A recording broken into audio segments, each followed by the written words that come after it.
Valerien, a huge effort from your players in that second half, but couldn't quite find that equalising goal. Well, I think we lost the game in the first half. It's more disappointing for me. It's not what we planned. It's not like we wanted to play. I don't know why. Boys didn't set the energy free like we saw in the second half.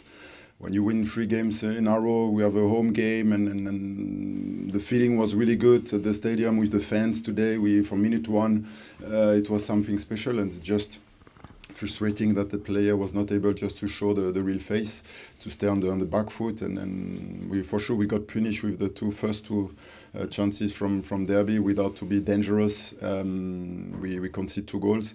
It's a long process. I think that we have to take it, because when we came out from the changing room in the second half was much better, exactly what we wanted: front foot, energy on the pitch, try to force them to defend, to get a breakthrough with the goal. So the belief we're back in the team.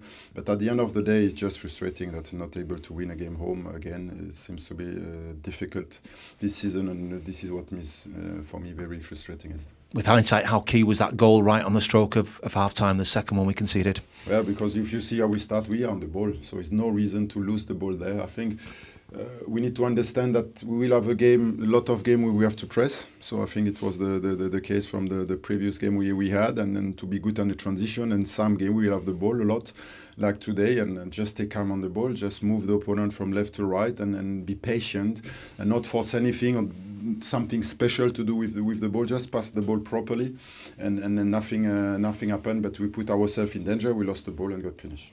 Kind of evidence today that this is still a group that is learning a little bit about the championship. Yes, we've had 3 straight wins, but there's still that sort of learning curve to go through a little bit. Yeah, but you don't forget that we're losing players as well. Yeah. So we have a lot of injury players and pillar players for the team. So you have to deal with a lot of adversity this season so far.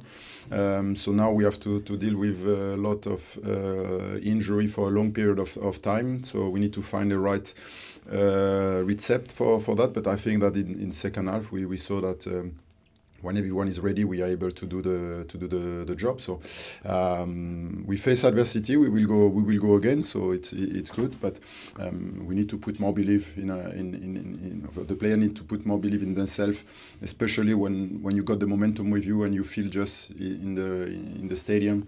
So that's why it was frustrating today, because with that atmosphere we create before the game, I think it would have been a good opportunity just to build on that.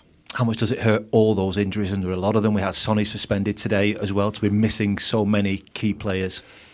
Yeah, for sure. But suspended player will happen. I think you have so many games, so many game in a row that at some point you need to pick the yellow. So it's not the problem, but it's always the timing when everything's coming at once. From Bristol win, we brought 2 injury player, 1 suspended player, and then they make for sure a big impact for us in the game. But nonetheless, when I saw the second half, we were not missing player, which is good. So it means that we're doing the right thing, and the only way now to go through all together, we will need everyone, but we have to make sure that we are always on the front foot like we made in the second half. Are you hoping that we'll get some back after the international break? Sonny will obviously return. We'll lose Taylor for Preston, but you're hoping from the injured players that some might be ready to come back for Preston? Yes, hopefully we can get some player back. So Aiden was on the bench tonight. He will have now another 2 weeks to prepare. So he's good that we will see him back after the international break. Todd Conwell, we need to wait. Moussa Baraji looks good at the minute, so we're just waiting for the final assessment next week with the scan, and we will see if he get the green light, and we will maybe be able to see him after the international break. Scott Wharton, I know you were kind of half questioning whether he might make this one. Yeah, this one is painful. I think that he will be out for 10 weeks, so which is very painful for us, for me personally, because it's not only a great player, of a human being, works so hard to come to that point. We knew that at some point the injury will maybe surface, and we need to deal with, but not that kind of injury. So we expected maybe something with muscles, but now we will build him up. We will give him time to come back, and at some point we will need everyone again when it will come to the final push.